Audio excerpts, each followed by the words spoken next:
Nonton anime ini berasa kayak nonton anime di situs Neko.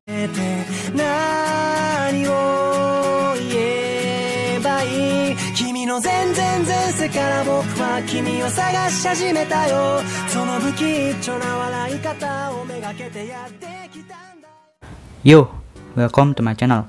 Dan di video kali ini gue pengen bahas atau ngebacotin anime baru yang lumayan kontroversi di awal tahun 2021 ini ya. Dan juga masuk ke rekomendasi di videoku yang ini. Cek aja bagi yang belum nonton, yaitu Keifuku Jutsushi no Yarinaushi atau Redo of Healer. Yap, ini anime dark dan hard edgy. Kalau gue bilang lebih parah dari High School DxD. By the way, ini anime satu studio sama High School DxD, yaitu studio TNK ya, yang garap Sasuga TNK Studio. The best emang kalau masalah soal garap anime macam kayak gini ya. Dan gue yakin para kalian yang gak ada akhlak ya pada cari yang unsensor kan. Ya, peringatan aja, ini adalah anime hard edgy coy. By the way, di awal anime ini udah ada peringatan yang isinya program ini hanya untuk penonton dewasa. Di awal udah muncul tulisan gini ya. Jadi ya bocil yang minggir dulu ya. Anime ini bercerita tentang orang yang terpilih jadi pahlawan bernama Kearu yang memiliki kekuatan penyembuh. Kearu ini selalu dipermainkan oleh petualang lainnya karena keahliannya dalam sihir penyembuh itu dianggap tak berguna di medan perang. Karena setelah pakai skill healnya atau penyembuhnya itu, Kearu itu langsung pingsan dan sakit kepala. Karena itu Kearu itu disiksa habis-habisan sama si Flare, si Beats ya. Suatu hari dia baru aja tuh ya tahu kalau heal itu bukan cuma bisa buat nyembuhin orang doang, tapi bisa beragam macam sihir lainnya juga. Dia menggunakan sihir penyembuh tingkat tinggi untuk menyembuhkan dunianya dia, lalu mengulang kembali kehidupannya itu menjadi ke 4 tahun sebelumnya dengan berambisi ingin balas dendam sama orang yang dulu nyiksa dia, terutama balas dendam sama si Flare. Karena alur cerita yang anti mainstream ini, anime Keifuku ini mendapat banyak kritikan pedas terutama dari fans luar Asia ya setelah tayang episode 2-nya. Ya, namun dibalik kontroversi serta berbagai tanggapan negatif itu, anime ini juga bisa dibilang menjadi salah satu anime populer dan manga yang populer di winter 2021 ini coy ya. Siapa yang habis nonton episode 1 langsung lanjut baca manganya? Ayo ngaku kalian. Banyak pasti ya, gua yakin ya, karena penasaran sama ehemnya.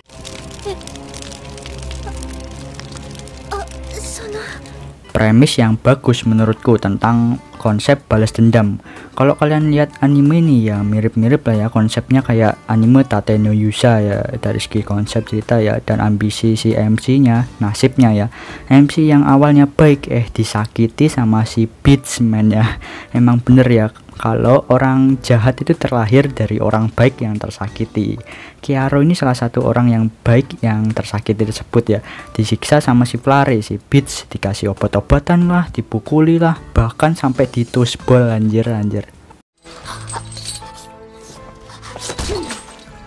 Wah parah sih, itu semua gara-gara si Flare ya.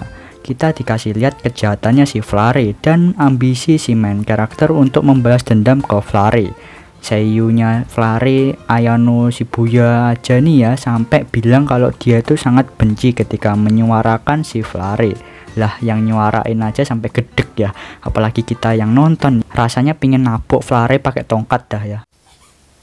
Tapi kata seiyunya beda lagi kalau menyuarakan si Freya. Nah, Flare sama Freya itu satu orang yang sama.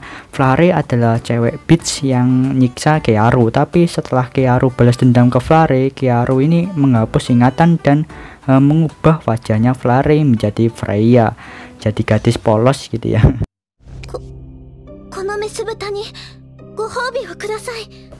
Tapi sebelum diubah, Kearu ini udah melampiaskan semua dendam-dendamnya ke Flare coy. Mantap sih ya. Pas adegan pembalasannya itu wah saikyo men. Gua salut sih ya sama anime ini ya. Kesan dan feeling rasa balas dendamnya tuh dapet sih ya menurut gue ya. Saat adegan patahin tangan itu ilu sekaligus nostalgia sama si Kaneki. Dan terasa satisfying gitu ya. Pas adegan matain tangan ya. What jangan-jangan gue pisikintil lagi ya. Watashi pisikintil des. Puas aja gitu ya sama yang awalnya Flare si sadis dan gak berperi kemanusiaan dibalas sama Kearu. dan Flare udah nggak ada di dunia. Lahirlah sang mainan baru bernama Freya, gadis polos dan baik. Main karakternya jadi sadis ya, gara-gara ya tersiksa tadi ya. Ini main karakter pahlawan tapi sikapnya nggak mencerminkan pahlawan ya. Dia itu sebenarnya adalah pahlawan yang membersihkan kejahatan di dunianya sendiri. Hey boy. Tapi ya gua suka sih ya main karakter yang kayak gini sih ya. Baru kena ya, not bad ya. Bosen soalnya lihat main karakter yang naif mulu. Jadi ya anime ini ya juga ada hal positifnya. Kita kesampingkan dulu genre ecchi-nya. Yang kita dapat dan pelajari itu ya karma itu pasti ada aja ya. Jika berbuat buruk atau jahat ke orang, maka bakal ada karma yang setara menunggu. Jangan cuma ambil hal negatifnya doang, woy, hal ehemnya doang, tapi ambil juga positifnya juga ya. Setelah nonton episode 2 gua merasa kayak nonton di situs Neko anjir parah ya, dan ternyata gua salah download toh ya. Gua ini malah download yang versi uncensornya dong ya, pantas aja kok ada yang aneh gitu ya. Mau download yang versi ada cahaya ilahinya, kepencet ya, malah download yang unsensor. Next time harus hati-hati ya biar gak salah download yang unsensor.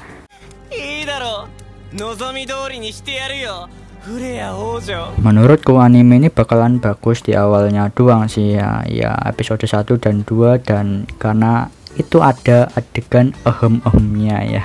Enggak, maksudnya itu ntar setelah Kearu dapet harem nih ya bakal kayak anime isekai harem yang biasa gitu. Menjanjikan di awal doang sih ya. Maksudnya yang bagus itu yang di awal itu doang ya, konsep balas dendamnya yang ya bagus menurutku. Tapi ya entahlah ya, kedepannya ya bakal kayak kebanyakan anime harem isekai biasa sih ya menurutku. Dan gua ya gak sabar lihat episode 3 yang judulnya mendapatkan budak baru ya. Mulai dari sinilah Kearu membentuk sebuah harem. Dilihat dari posternya, Kearu ini bakal dapat 4 harem yang kawaii aja ya. Tapi tenang aja ya, walaupun si Kearu ini akan ngeharem, tapi unsur balas dendamnya itu masih ada ya, karena masih banyak orang yang menyiksa Kearu kan ya. Jadi dia itu ingin membalas semuanya.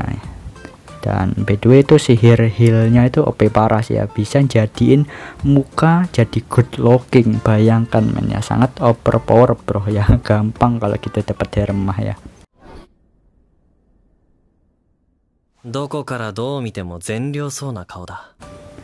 Kearu sama Flare udah lenyap di dunia. Sekarang adanya Kearga sama Freya. Dengan nama baru tersebut, mereka tuh melakukan perjalanan mencari harem baru dimulai.